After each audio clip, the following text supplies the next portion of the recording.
Más de 168.000 personas han resultado beneficiadas con el copago cero de FONASA. Ya se han realizado cerca de 800.000 prestaciones correspondientes a personas de los grupos C y D menores de 60 años que dejaron de pagar por sus atenciones. Para conocer más detalles de este tema y otros de la contingencia, estamos con Camilo Cid, director de FONASA. Director, bienvenido a Canal 24 Horas. ¿Cómo le va? Muy buenas tardes.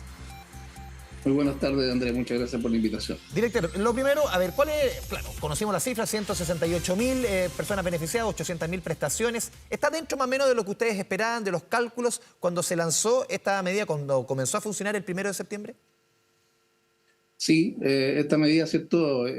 Bueno, empezamos a calcularla del momento que llegamos, ya en tierra derecha en abril de este año.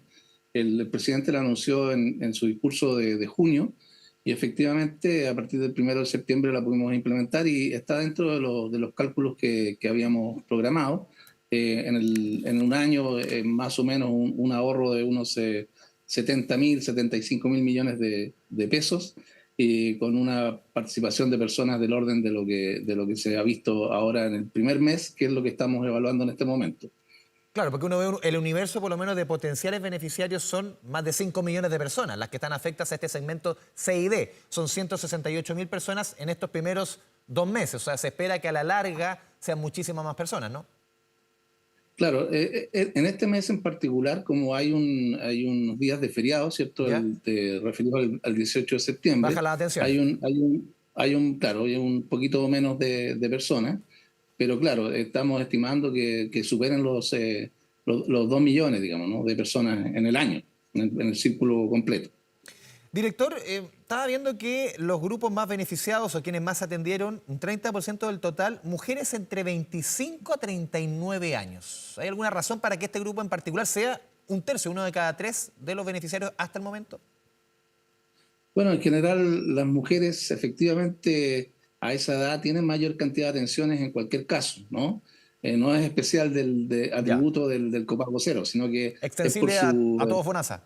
Claro, porque es la edad del embarazo, ¿cierto? Ciertamente ellas tienen más controles, mayor probabilidad entonces de contactos con el sistema y por lo tanto mayor probabilidad de tener prestaciones y descuentos, en este caso con ahorros por el copago cero. Sí, yo recuerdo cuando se lanzó este programa, conversando con algunos ex superintendentes de salud, ellos criticaban esta medida o este anuncio hecho con bombo y platillo, lo decían en su minuto, porque apuntaban a que el beneficio o los potenciales beneficiarios usaban más que todo la modalidad libre elección, no se atendían tanto por FONASA. Bueno, las cifras están mostrando que no es así. Efectivamente, los grupos C y D del FONASA utilizan la modalidad de libre elección, pero nuestros datos nos informan de que es más o menos el uso en un tercio de su actividad, de sus prestaciones, ¿no? 2/3 de sus prestaciones son de modalidad de atención institucional, o sea, en el sector público de salud, ¿no? En general, las personas usan la MLE para un tema episódico, para buscar algún examen, cierto cuello de botella con alguna consulta de especialidad que pueda solucionar a través de la MLE. Cuando no, es un paquete como un PAD, un pago asociado de diagnóstico, que soluciona alguna intervención quirúrgica, ¿ah? Pero la mayoría de la gente de FONASA se atiende efectivamente en la modalidad institucional y estas personas combinan, ¿no? Modalidad de atención en el sector público con modalidad en el sector privado a través de la MLE. Sí, director, no sé si tienen los números, pero ¿se puede hacer un comparativo respecto en estos 2 meses de funcionamiento, desde el 1 de septiembre hasta esta fecha que estamos conversando, si es que más personas se atendieron justamente en FONASA a raíz del copago cero, como ocurría, quizás se puede comparar con otras fechas? Se puede comparar y no vemos, lo hemos analizado, no vemos mayores diferencias. ¿Ya? Creemos que tiene que ver con que, bueno, todavía hay una recuperación respecto de la pandemia. El sector público viene recuperando la actividad en este momento post pandemia y todavía no recupera el 100% de la actividad del año 2019. Por lo tanto, es difícil ver Ya. diferencias ahí. Y por otro lado, como decía antes, este mes tiene algún problema por el tema de los días feriados, el mes de septiembre, que es el que estamos evaluando, y que también dificulta, digamos, la comparación.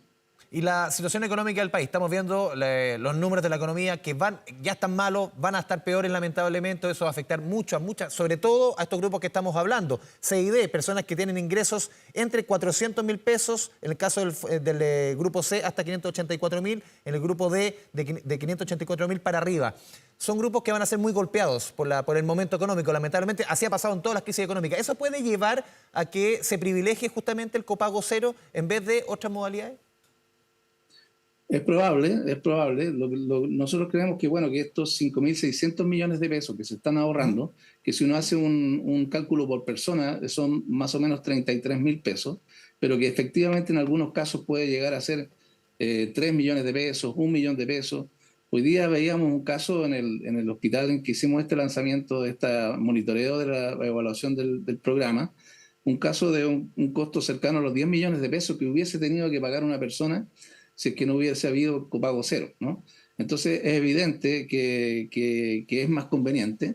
Hay un segmento también de la población que puede estar en aseguramiento privado, que tiene muy bajas coberturas y que puede estar empezando a comparar, ¿cierto?, esta situación, y que le es conveniente, digamos, ir al FONASA, digamos, ¿no? Entonces es probable que eso empiece a ocurrir. Y No hemos también, visto grandes cambios sí. hasta ahora, pero es probable. Y también, ¿Sí? director, el boca a boca, que también es importante. Claro, lleva 2 meses la medida en funcionamiento. Todavía es poco tiempo para planes que uno se imagina que las evaluaciones se hacen más a largo plazo. ¿Con el correr del tiempo usted cree que estos números van a ir subiendo? Yo creo que sí, creemos que sí. La intención nuestra es difundir también la medida, difundirla dentro de la propia población de FONASA, de manera que no exista ninguna barrera de acceso, que la persona no esté pensando que no tiene que ir porque va a tener que pagar, ¿cierto? Eso es digamos, muy importante para nosotros, que la gente que está en FONASA acceda, sepa de este beneficio, y por supuesto que las personas que quieran inscribirse en el FONASA conozcan también este derecho al que tienen acceso, digamos, ¿no? Así que sí, es probable que esto aumente, y es probable que la situación económica, como tú planteas, digamos, haga esto también como una salida, digamos, para cierto grupo de la población que se ve muy apretado con los gastos de salud, los medicamentos y los planes también, ¿no? Sí. Director, cuando el presidente Boric anunció y se implementó este copago cero, él siempre señaló que esto era como la primera patita de la gran reforma a la salud en nuestro país. Ayer me tocó conversarlo con la ministra Analía Uriarte, quien me aseguraba que se está trabajando en esta reforma y que va a ser presentada el próximo año, con toda seguridad. ¿Usted cree que esta reforma a la salud, después de lo sucedido el 4 de septiembre, sigue en igual pie de acuerdo a lo que se postulaba en un inicio? Usted, claro, una entrevista bien polémica hace un tiempo, usted señaló en julio de este año, la idea es que las ISAPRES desaparezcan del mapa de la seguridad social. ¿Sigue opinando lo mismo después del 4 de septiembre? Pero lo cierto es que el programa, ¿cierto?, de gobierno es el que plantea la necesidad de la reforma de salud, ¿no? Sí. Evidentemente que el 4 de septiembre hay un rechazo a la Constitución, que tenía un planteamiento en el tema de salud que no es exactamente el de la reforma, ¿no? Sin duda con principios similares. Yo no hago una relación directa entre ese hecho y la reforma de salud, como tampoco otras reformas sociales, como la reforma de pensiones, por ejemplo, que ahora ha sido anunciada. Más bien nosotros nos mantenemos en la ruta de generar esta reforma, y exactamente lo que estamos trabajando es de tener un proyecto de ley robusto para comienzos del próximo año. Esto es un puntapié inicial, sin duda, lo planteamos así cuando lo lanzamos como programa, porque es la parte financiera, de la protección financiera de las familias, digamos, ¿no? El diagnóstico que nosotros teníamos es que tenemos un 14% de las familias chilenas que realizan gastos catastróficos en salud. Eso quiere decir que superan una línea de su presupuesto familiar que los pone en dificultades. Y un 2% de las personas, de las familias también, que entran en pobreza o caen bajo la línea de pobreza por gastos en salud, ¿no?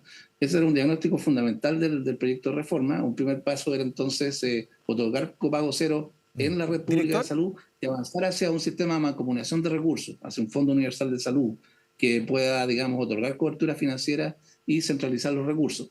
Sí. No quiero, digamos, esquivar la pregunta acerca del rol de los seguros privados, pero siempre dijimos, independientemente de las citas fuera de contexto que se han dado, que habría un desplazamiento del aseguramiento privado, no de seguridad social, ¿sí?, hacia seguros de segundo piso o seguros complementarios, para mancomunar los recursos de la seguridad social en esta nueva institución.